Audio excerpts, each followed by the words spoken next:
নির্বাচন নিয়ে ষড়যন্ত্র হচ্ছে, সব ষড়যন্ত্র রুখে দিতে হবে বলছেন জুনায়েদ সাকি। জানাবো পতিত ফ্যাসিস্টরা প্রশাসনে প্রেতাত্মা ঢোকাচ্ছে বলছেন ফারুক। জানাবো জনগণের ভালোবাসা ছাড়া রাজনীতির মাঠে টিকে থাকা সম্ভব নয় বলছেন জিলানী। এদিকে নূরের সুস্থ হতে 4 থেকে 6 সপ্তাহ লাগতে পারে বলছেন ঢামেক পরিচালক। এবং সর্বশেষ জানাবো ডাকসু নির্বাচনের রাজনীতির যাত্রাপথ স্পষ্ট হবে বলছেন চরমোনাই পীর। এতক্ষণ শুনছিলেন সংবাদ শিরোনাম, এবারে বিস্তারিত। নির্বাচন নিয়ে ষড়যন্ত্র হচ্ছে, সব ষড়যন্ত্র রুখে দিতে হবে বলছেন জুনায়েদ সাকি। গণসংহতি আন্দোলনের প্রধান সমন্বয়ক জুনায়েদ সাকি বলেছেন, বিচার সংস্কার ও নির্বাচন এই তিনটাকেই আমাদের গুরুত্বের সঙ্গে নিতে হবে। কোনোটাকে কম গুরুত্ব দিলে আমরা পথভ্রষ্ট হব। নির্বাচন নিয়ে ষড়যন্ত্র হচ্ছে, সব ষড়যন্ত্র রুখে দিতে হবে। নির্বাচনকে কেন্দ্র করে দেশকে অস্থিতিশীল করার চেষ্টা চলছে, আর সেটা করলে তাদের শেখ হাসিনার মতো পালিয়ে যেতে হবে। অনেকেই নির্বাচনকে একমাত্র গণতন্ত্র মনে করছেন মন্তব্য করে সাকি বলেন, তারা বিচার ও সংস্কারকে বাদ দিচ্ছেন, সেটা আমাদের ভুল পথে নেবে। আবার অনেকে বিচার ও সংস্কারকে নির্বাচনের মুখোমুখি দাঁড় করিয়েছেন, সেটা আমাদের একটা বিপজ্জনক খাদের দিকে নিয়ে যাবে।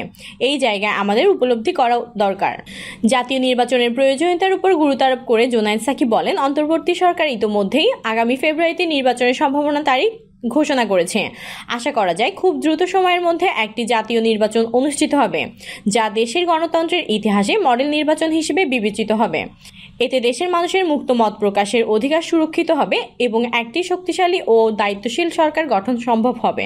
জুনায়েদ সাকি বাঞ্ছারামপুরবাসীর উদ্দেশ্যে বলেন, বাঞ্ছারামপুরের শিক্ষা, স্বাস্থ্য, বাসস্থান, চাকরি ও যোগাযোগ ব্যবস্থার আমূল পরিবর্তন ঘটাবো, যাতে করে আমাদের সন্তানদের এলাকার বাইরে যেতে না হয়। পতিত ফ্যাসিস্টরা প্রশাসনে প্রেতাত্মা ঢোকাচ্ছেন বলছেন ফারুক। পতিত ফ্যাসিস্টরা প্রশাসনে প্রেতাত্মা ঢোকাচ্ছে বলে অভিযোগ করেছেন বিএনপি চেয়ারপারসনের উপদেষ্টা জয়নুল আবেদিন ফারুক। তিনি বলেন, নির্বাচনের সংখ্যা নিয়ে যে কথা হচ্ছে, এই সংখ্যা দূর করার দায়িত্ব এই সরকারের। যে সকল প্রেতাত্মা সচিবালয়ে, কলকাতায় এবং দেশে বসে গুপ্তচর ভিত্তি করে প্রশাসনের মধ্যে প্রেতাত্মা ঢুকিয়ে দিচ্ছে, তারা আগামী নির্বাচনকে বানচাল করার প্রক্রিয়া শুরু করছে। এদের বিরুদ্ধে এদের তালিকা অনতিবিলম্বে প্রকাশ করে আগামী নির্বাচন থেকে দূরে রাখতে হবে, তাহলে মানুষ আর শঙ্কা করবে না। কেউ কেউ রাজনৈতিক ভুল পাল্টাচ্ছে উল্লেখ করে জয়নুল আবেদিন ফারুক বলেন, কেউ কেউ 20 দলীয় জোট করছেন নির্বাচনের বিরুদ্ধে যাওয়ার জন্য। আমি বলবো, করে দেখেন না একবার, প্রমাণ করে দেখেন না মানুষ ভোট চায় না কি চায়। ডাকসু নির্বাচন প্রসঙ্গে ঢাকা বিশ্ববিদ্যালয়ের সাবেক শিক্ষার্থী জয়নুল আবেদিন ফারুক বলেন, এই বিশ্ববিদ্যালয়ে আমরাও লেখাপড়া করার সুযোগ আল্লাহ পাক দিয়েছিলেন। আমি বিশ্ববিদ্যালয়ের সকল পর্যায়ে ছাত্রছাত্রীকে অনুরোধ জানাবো, জাতীয়তাবাদী শক্তি যে ওয়াসিমের রক্তে জুলাই বিপ্লব সংঘটিত হয়েছে, তার উপর আস্থা রেখে, বিশ্বাস রেখে একটি সুষ্ঠু নির্বাচনের মাধ্যমে বাংলাদেশ জাতীয়তাবাদী ছাত্রদলকে ডাকসু নির্বাচিত করবেন। জনগণের ভালোবাসা ছাড়া রাজনীতির মাঠে টিকে থাকা সম্ভব নয় বলছেন জিলানী। বাংলাদেশ জাতীয়তাবাদী স্বেচ্ছাসেবক দলের কেন্দ্রীয় সভাপতি SM জিলানী বলেছেন, রাজনীতি করতে হলে জনগণের দ্বারে দ্বারে যেতে হবে, জনগণকে ভালোবাসতে হবে, জনগণের ভালোবাসা অর্জন করতে হবে। জনগণের ভালোবাসা ছাড়া রাজনীতির মাঠে টিকে থাকা সম্ভব নয়। বাংলাদেশ জাতীয়তাবাদী দল ও এর অঙ্গ সহযোগী সংগঠনের নেতাকর্মীরা জনগণের পাশে ছিল, আছে এবং আগামীতেও থাকবে। SM জিলানী আরও বলেন, এদেশের 5% মানুষ সরাসরি রাজনীতি করেন, বাকি 95% মানুষ রাজনীতির সঙ্গে জড়িত নয়। এরা সাধারণ মানুষ, আর এই সাধারণ মানুষরা চায় দলীয় নেতাকর্মীদের কাছ থেকে ভালোবাসা। এদেরকে ভালোবাসা দিলে এরাও নির্বাচনের সময় ব্যালটের মাধ্যমে তার প্রতিদান দিবে। স্বেচ্ছাসেবক দলের এই শীর্ষ নেতা বলেন, আমি গোপালগঞ্জ 3 আসন থেকে 2 বার জাতীয় সংসদ নির্বাচন করেছি।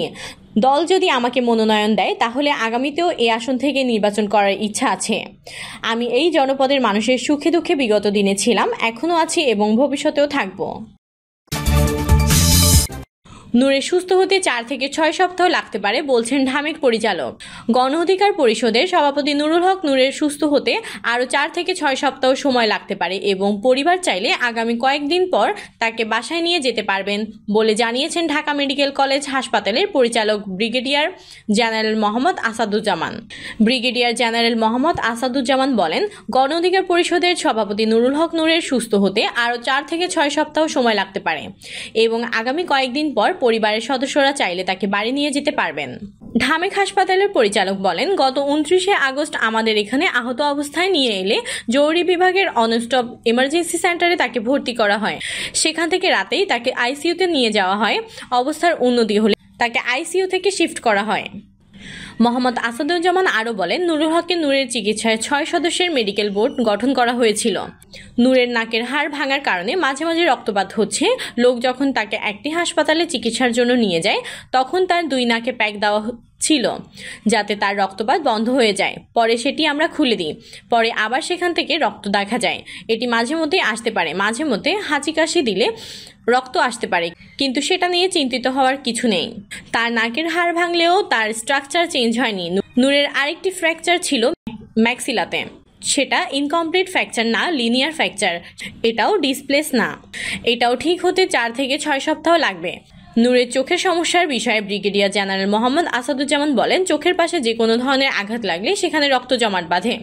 চোখের নিচে যে রক্ত জমাট ছিল সেটি আর এখন দেখা যাচ্ছে না, পুরোপুরি ঠিক হয়ে গেছে।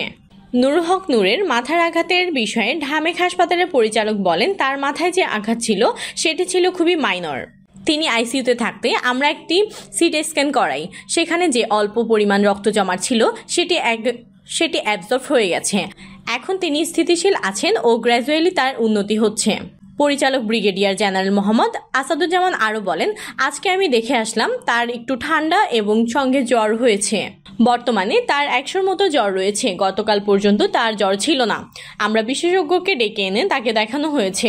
এটা সিজনাল জ্বরও হতে পারে। এখন ডেঙ্গু সিজন, ডেঙ্গু হতে পারে। কিছু পরীক্ষা দিয়ে গেছেন, সেটি করালে জানতে পারবো।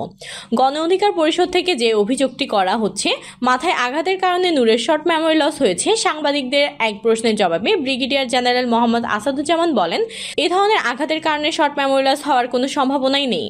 নুরুল হক নূরকে বিদেশে নিয়ে চিকিৎসা করানোর বিষয়ে সাংবাদিকদের এক প্রশ্নের জবাবে পরিচালক ব্রিগেডিয়ার জেনারেল মোহাম্মদ আসাদুজ্জামান বলেন, নূরের পরিবার চাইলে উন্নত চিকিৎসার জন্য তাকে দেশের বাইরে নিতে পারবেন। ডাকসু নির্বাচনে রাজনীতির যাত্রাপথ স্পষ্ট হবে বলছেন চরমোনাই পীর। ইসলামী আন্দোলন বাংলাদেশের আমির ও চরমোনাই পীর মুফতি সৈয়দ মোহাম্মদ রেজাউল করিম বলেছেন, ডাকসু নির্বাচন একটি বিশ্ববিদ্যালয় ছাত্র সংসদ নির্বাচন হলেও বাংলাদেশের ইতিহাসে এর প্রভাব, গুরুত্ব ও তাৎপর্য অপরিসীম। তাই গোটা দেশের দৃষ্টি আগামীকাল ডাকসু নির্বাচনের দিকে থাকবে। এই নির্বাচনের মাধ্যমে আগামী রাজনীতির চারিত্রিক ও সাংস্কৃতিক যাত্রাপথ স্পষ্ট হবে। আমরা চাই ডাকসু নির্বাচন আমাদের জন্য একটি মডেল হয়ে থাকুক। চরমোনাই পীর বলেন, আমরা সংশ্লিষ্ট কর্তৃপক্ষের প্রতি আহ্বান জানাচ্ছি যে নির্বাচনকে সুষ্ঠু, অবাধ ও নিরপেক্ষ এবং আনন্দমুখর করতে যা যা করার তাই করুন। শক্ত হাতে প্রশাসন পরিচালনা করুন। গোয়েন্দা তথ্যকে কাজে লাগান। কোনো অবস্থাতেই অনাকাঙ্ক্ষিত কোনো ঘটনা না ঘটে তার জন্য পূর্ব প্রস্তুতি নিন। তিনি বলেন, রাজবাড়ী, চট্টগ্রাম বিশ্ববিদ্যালয় ও হাটাজারিতে প্রশাসনের যে ভূমিকা জাতি দেখেছে তাতে আশঙ্কা ভিত্তি আছে।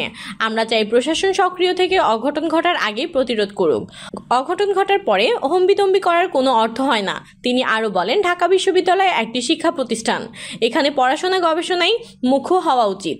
সেই হিসাবে ডাকসু শিক্ষার্থীদের অধিকার ও স্বার্থ রক্ষার কাজ করবে বলেই বিশ্বাস করে ইসলামী আন্দোলন বাংলাদেশ। প্রিয় দর্শক, এই ছিল সর্বশেষ সংবাদ আপডেট। সব সংবাদ পেতে চ্যানেলটি সাবস্ক্রাইব করে বেল আইকনটি ক্লিক করে রাখুন। কমেন্টে আপনার মতামত জানিয়ে আমাদের সাথেই থাকুন। ধন্যবাদ।